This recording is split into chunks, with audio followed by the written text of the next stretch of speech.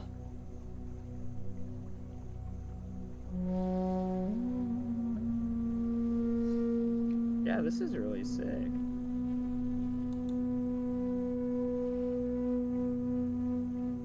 Let me see if I can Where find that. Where did you learn all this history again? Shit just kind of gets picked up over time. It just kind of happens. So the thing with my memory is it's very recall based, where if I'm having to remember something unprompted, I can struggle greatly with it. But once the wheels are turning, once the cogs are turning, I can recall extremely specific details of some random ass just history video on fucking YouTube 5 years ago. You know, like some dumb shit. Oh yeah, we're pretty similar that way. Mine are pretty like emotionally triggered. Like if I feel a strong associated with emotion with it, that kind of happens. Yeah, so that was kind of a long tangent, but that's the glory of the Dharma Talk. Does that kind of more satisfy your answer? That yes, while the suffering can be a big aspect and it can be very uncomfortable, it is part of that uncomfortableness that makes you ready to proceed to, you know, actually embrace joy in the world. Yeah, the joy may be fleeting, it may be impermanent, it may be of composite pieces that does not have a fixed identity. But that does not mean that you cannot appreciate it and learn from it and do your best to assist and teach others those principles.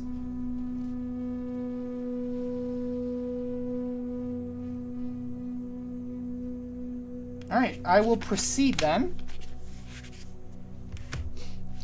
The theory of the three kinds of suffering is an attempt to justify the universalization of suffering. What joy is left in life? We find it in nirvana. The several sutras, the Buddha taught that nirvana, the joy of complete extinguishing our ideas and concepts rather than suffering, is one of the three Dharma seals. This is stated 4 times in the Samyukta Agama of the Northern Transmission. Quoting from yet another sutra, Nagarjuna listed nirvana as one of the 3 Dharma seals. To me, it is much easier to envision a state where there are no obstacles created by concepts than to see all things as suffering. I hope scholars and practitioners will begin to accept the teaching and all things are marked by impermanence, no self, and nirvana, and not make too great of an effort to prove everything is suffering. So yeah, like I said, this is a hot take in the Buddhist community to kind of shift suffering into nirvana. But I do feel like he justifies it with the texts. It's just a different interpretation, but both still share the fundamental goal of understanding that things around us are unsatisfactory, impermanent, and no self, but that information can still be transformed to make yourself better. Proceeding. Another common misunderstanding of the Buddhist teaching is that all of our suffering is caused by craving. In the discourse on the turning of the wheel of the Dharma, the Buddha did say that craving is the cause of suffering, but he said this craving is the first on the list of afflictions. If we use our intelligence, we can see that craving can be a cause of pain, but other afflictions such as anger, ignorance, suspicion, arrogance, and wrong views can also cause pain and suffering. Ignorance, which gives rise to the wrong perceptions, is responsible for much of our pain. To make citrus shorter and therefore easier to memorize, the first item on the list was often used to represent the whole. The word eyes, for example, is used in many citrus to represent all of the sense organs, and form is often used to represent the 5 aggregates. If we practice identifying the causes of our suffering, we will see that sometimes it is due to craving and sometimes due to other factors. To say life is suffering is too general. To say that craving is the cause of all suffering is too simplistic. We need to say the basis for our suffering is such an affliction, and then call it by its true name. If we have a stomach ache, we need to call it a stomach ache. If we have a headache, we need to call it a headache. How else will we find the cause of our suffering and the way to heal ourselves? So, my retort to this section would be that he talks about like anger, arrogance, different things like that.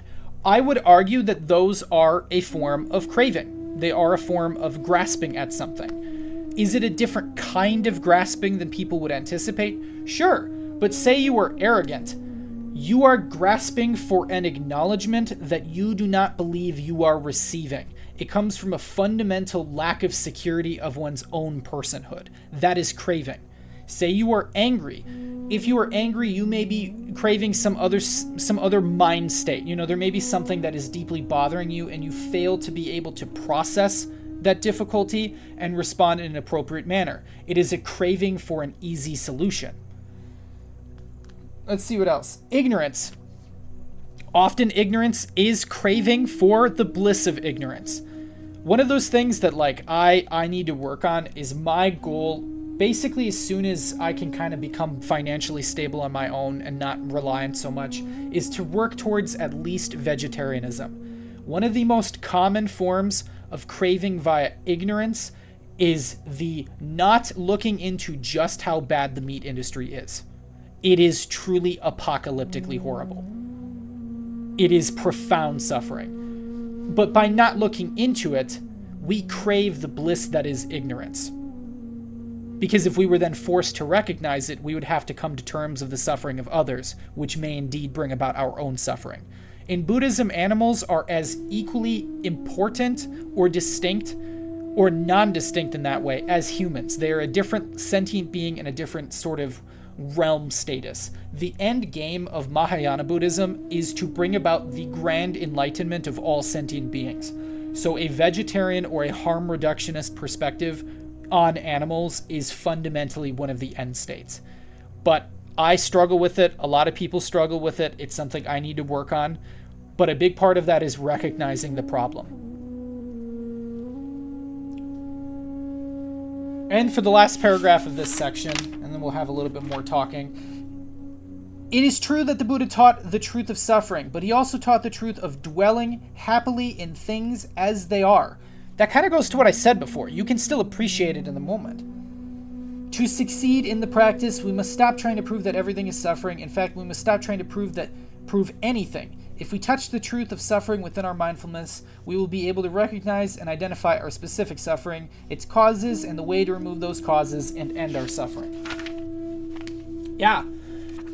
So chapter 5 is definitely one of those more interesting ones because it leaves a lot of room for debate. But I can see where he's coming from on this one. It seems like a lot of it is just a dispute around optics. A lot of the constant suffering rambling can be optically displeasing to other people. One of the reasons that I feel like Buddhism can be quite challenging for people is it is difficult. This isn't Christianity, where if you adhere to a very rigid dogma, and if you pray, and if you God-fearing Christian, if you do your job, you get rewarded. In Buddhism, you gotta work for that shit. It's like you have to self-contemplate, you have to self-work for it. All of these rites and rituals are but a means to an end, not the ends in and of itself. It's a different framework, and so a lot of people can see that suffering aspect and be very made nervous by it. I feel like in order for a Westerner to really come to the conclusion that Buddhism is preferred for them is to recognize the falsehoods and the fundamental sham that is modern Abrahamic religions. There is value that can be gained from those religions, but the core fundamentals and the way that it is used as an organized religion is toxic. It is toxic, it is imprisoning, it has ruined many lives, it has conquered many nations. you just tend not to see that in the Buddhist world. If there's going to be conflict, it's going to be very niche and unrelated. So yeah, that's the end of chapter 5. Got another person in chat. Oh damn, what is this? This is Dharma Talk. All right, Nord, do you have anything else you'd like to say? Oh yeah, I've got a heady question that just kind of came to mind. So like right, I've been like tripping a lot about the vegetarian shit too, because I know how fucked up it's the bad. meat Yeah, industry it's is. one of those Yeah. we want to pretend it's not. It is truly heinous, apocalyptically horrible. Oh no, yeah, I've seen the videos. I read what's that book? Not Animal Farm. Why I know can't the one. Yeah, remember fuck. What is Upton that? St. Clair, whatever the Jungle? book is by Upton St. Clair. What is it? Yeah. I believe it's called Jungle. It's a nightmare. That book is a nightmare read. The Jungle. Yeah. 1905. It's been over a century, and we're debatably worse.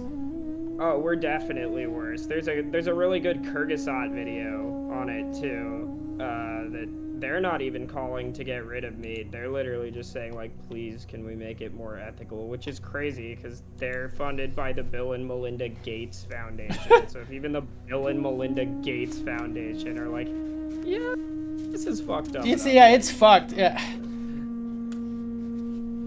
So that's one of those, like, I like my conspiracy ramblings, but like a lot of people's obsession with Bill Gates is extremely weird. To me, frankly, he just comes off as a dude who's deeply autistic and is very poor at his optics and just happens to be incredibly wealthy. All of like the weird vaccine shit is like unfounded. That's a separate topic for a separate day, but yeah, it does say something that like, hey guys, yeah, this like giant fund is, yeah, maybe the meat industry is a bit bad. Yeah, no, but my actual question as it relates to the Dharma, sorry, I got sidetracked. No, that's fine. It's pertinent. Is the like, okay, so Mahayana says that like the goal, right, is the enlightenment of all sentient beings through like a middle path, and like I vibe with that, but like how can animals reach towards enlightenment or be brought there when there's... Okay, so you're talking about how does that function? Like, rebirth. Yeah, so the general principle is that in Buddhism there are kind of two categories. There are sentient beings, and then there are beings to where they're like ambiguous in the theology, where it's unclear to what degree they have sentience. The distinction between that is gray. So like an example of like, it's clearly alive, but can you say it's sentient? Like amoebas. Is an amoeba sentient? Probably not. Yeah, how do you know? It's one of those like, did you ask them? Nobody knows. So it's like you should still operate with like a caution there. I mean, we have no idea what the inner world of an amoeba is. There might not be one. But with like cats, dogs, higher animals, anybody telling you that does not have a consciousness and that it does not have sentience is coping. I've had many pets in my years. They all have very different personalities. They all respond very differently. They show and exhibit compassion. They're clearly sentient. So there is the idea that there are sort of gradients of... We'll talk about like one of the theories of the rebirth chain. So the two axis points are materialist driven and spiritualist driven or enlightenment driven. And so on the lower end of materialist, it is those who are so caught up in craving that it is all of their existence. So we're talking about the hell realms, Naraka. We're talking about the hungry spirit realms. The Asuras gets complicated. We'll put that one aside for now. So the animals are believed to be within a series of categories, where some animals are more instinct or materialist driven, while some of them are far more cooperative and spiritualist driven. So say the difference between a pack animal and like a singular rat. You know what I mean? Like pack animals clearly can show compassion towards each other. And so there's the idea of over gradual many lifetimes, these sentient beings can accrue the positive karma of compassion and sharing joy with others, that they're able to then ascend to the next level of the humanoid category. I call it humanoid because technically there are considered to be other beings in the cosmology that are in the same category. It's not just humans. So in a weird way, Buddhism actually allows for a framework of extraterrestrials pretty well. Where, an intelligent extraterrestrial would just be in that category. Well, it also sounds like a description of, like, biological evolution in a way. In a way, yeah. As the brain processes more, it becomes more receptive to being able to perceive these more advanced concepts. And so it's a very slow, gradual way. What people don't appreciate about... So you can view Buddhism from, like, a strictly agnostic, philosophical lens. But from, like, a advanced cosmological religious lens, rebirths are many. Not just like, oh, in my past life I was this person. We're talking like thousands. Eons. In incalculable amounts of time. Okay? So we're talking big picture here. And if you really perceive the cosmos, if you really spend time studying astronomy, you begin to appreciate that we are nothing. We are but a speck in a massive void. And when you combo that with the Buddhist idea of many, many rebirths over many dimensions, over many planes of existence, it is a very grand scale concept. And it can be quite overwhelming, especially if you're not super grounded in the basis. So your answer, how do animals, how does that happen? Very slowly, very gradually, over the course of many rebirths.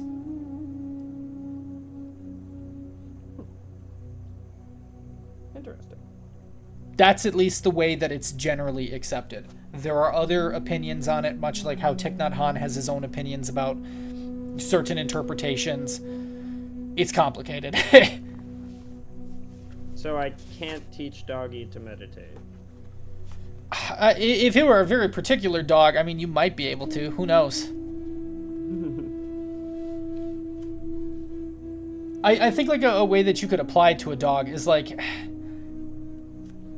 A lot of Buddhism has to do with cultivating skillful behavior as opposed to unskillful.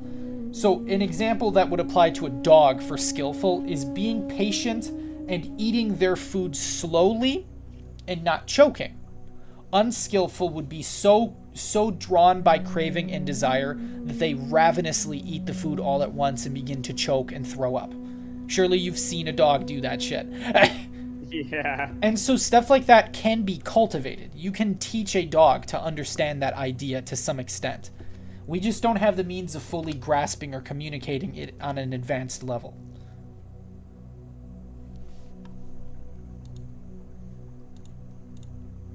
Well, Tayyip, that's very interesting. Thank you for answering my question.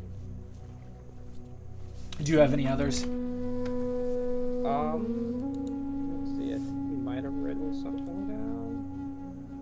No. I think that was my main one for this section. Thank you, though. Okay. I think that we will conclude this episode here. Next step will be Chapter 6 on stopping, calming, resting, and healing. And we'll pick up on that one on another time.